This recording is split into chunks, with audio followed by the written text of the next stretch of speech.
This is Plant-Based Briefing, Empathy and Affection in Chickens, an excerpt from The Social Lives of Chickens by Karen Davis at United Poultry Concerns. And I'm Marian Erickson, and this is the Plant-Based Podcast, where I curate and narrate a variety of articles on plant-based and vegan living with permission in about 10 minutes or less every weekday. And today's article is from United Poultry Concerns. I selected it to read today specifically because May 4th is International Respect for Chickens Day. It was started in 2005 by Karen Davis at United Poultry Concerns, just to bring awareness to and respect for chickens, beautiful, amazing birds that are so incredibly abused and killed.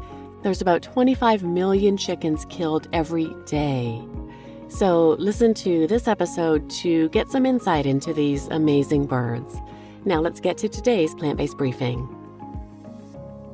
Empathy and Affection in Chickens, an excerpt from The Social Lives of Chickens by Karen Davis of United Poultry Concerns at upc-online.org. Through the years, people have asked me even more than whether chickens are smart, are they affectionate, toward people they particularly want to know. In this essay, I've sought to show the affectionate nature of chickens toward me, because I don't just feed them, but I also talk to them and look them in the eye and express my feelings for them. The birds at our sanctuary gather around me and stand there serenely preening themselves, or sit quietly on the ground next to my chair while I read and chat with them. Chickens, represented by the poultry industry as incapable of friendship with humans, have rested in my lap with their eyes closed as peacefully as sleeping babies. And as I've noted, they quickly learn their names. A little white hen from the egg industry named Carla became so friendly, all I had to do was call out Carla, and she would break through the other hens and head straight toward me, knowing she'd be scooped off the ground and kissed on her sweet face and over her closed eyes. And I can still see Vicky, our large white hen from a broiler breeder operation, whose right eye had been knocked out, peeking around the corner of her house each time I shouted, "Vicky, what are you doing in there?" And there was Henry, likewise from a broiler breeder operation, who came to our sanctuary dirty and angry after falling out of a truck on the way to a slaughter plant. Lavished with my attention, Henry, who at first couldn't bear to be touched, became as pliant and lovable as a big shaggy dog.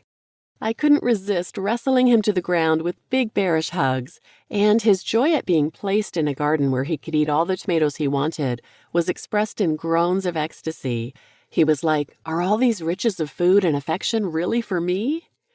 One of my most poignant memories is of a large, black, beautiful hen I named Mavis. Mavis had been dropped off at a shelter by a man who had exhibited her at agricultural fairs. She must have spent her whole life immobilized on the floor of a cage with a keeper who treated her like an object. During her first 2 weeks at our sanctuary, Mavis could not even stand up without crumbling to the ground, and she was deeply shy and inexpressive. In the chicken yard, she sat alone by the fence and poked around a little by herself without showing or attracting interest. I saw no sign that she was ever going to recover from the emotional and sensory deprivation of her previous life. During this time, we had 3 adult broiler hens, Bella May, Alice, and Florence. They were the opposite of Mavis. All I had to do was crouch down in the yard, and here comes one of my 3 graces, as I call them. Bella May, for example, bumping up against me with her ample breast for an embrace. Immediately, Alice and Florence would hastily plod over on their heavy feet to participate in the embracement ceremony. Assertively, but with no aggression whatever, they would vie with one another, bumping against each other's chests to maneuver the closest possible contact with me, and I would encircle all 3 of them with my arms. One day as we were doing this, I looked up and saw Mavis just a few feet away staring at us. The next time, the same thing happened. There was Mavis with her melancholy eyes watching me hugging the 3 white hens. And then it struck me, Mavis wants to be hugged. I withdrew from the hens, walked over and knelt beside Mavis and pulled her gently toward me. It didn't take much. She rested against me in a completeness of comfort that seemed to include her gratitude that her shy desire had been understood. In my first years of keeping chickens, there were no predators until a fox found us and we built our fences, but only after 11 chickens disappeared rapidly under our nose. The fox would sneak up in broad daylight, raising a clamor among the birds. Running out of the house, I'd see no stalker, just sometimes a soul-stabbing bunch of feathers on the ground in the midst of panic.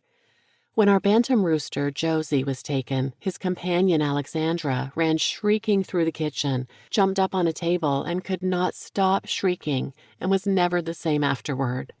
The fox killed Pola, our big red rooster who had so gallantly responded to my calls, begging him to, quote-unquote, save me from Ruby. I'm sure he was attacked while trying to protect his hens the day he disappeared, while I sat obliviously at the computer. It was too much. I sat on the kitchen floor crying and screaming. At the time, I was caring for Sonia, a big white, warm-natured, bouncy hen I was treating for wounds she'd received before I rescued her. As I sat on the floor exploding with grief and guilt, Sonia walked over to where I sat weeping. She nestled her face next to mine and began purring with the ineffable soft purr that is also a trill in chickens. She comforted me, even as her gesture deepened the heartache I was feeling in the moment, about the painful mystery of Pola and the mystery of all chickens. Did Sonia know why I was crying? I doubt it, but maybe she did. Did she know that I was terribly sad and distressed? There is no question in my mind about that. She responded to my grief with an expression of empathy that I've carried emotionally in my life ever since. It is experiences such as this and others that I've described in this essay that have made me a passionate advocate for chickens.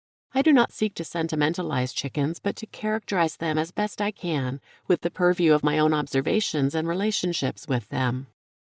In the 1980s, I wrote an essay about an abandoned, crippled broiler hen named Viva, who, more than any other single cause, led me to found United Poultry Concerns in 1990. It is hard for me to evoke in words how expressive she was in spite of her handicap, and despite the miserable life she had had before I lifted her out of her misery and brought her home with me.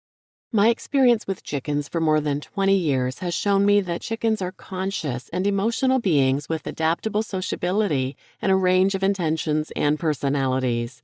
If there is one trait above all that leaps to my mind in thinking about chickens when they're enjoying their lives and pursuing their own interests, it is cheerfulness. Chickens are cheerful birds, quite vocally so.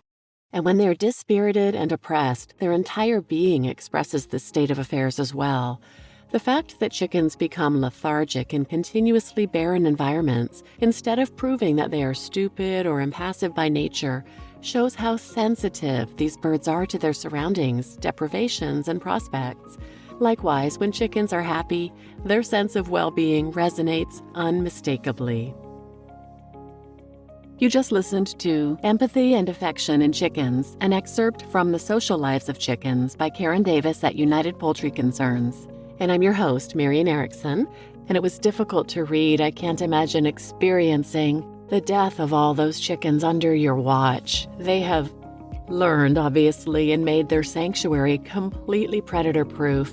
The chickens have a beautiful environment. It's not just wide-open pasture, which is not ideal for chickens. They have lots of bushes and trees that they like to go up into at night to sleep. You can look at videos on their website and get a peek at what the sanctuary looks like. There's one on their About page that's good. So that's upc-online.org. And today is International Respect for Chickens Day, May 4th, and the month of May is International Respect for Chickens Month.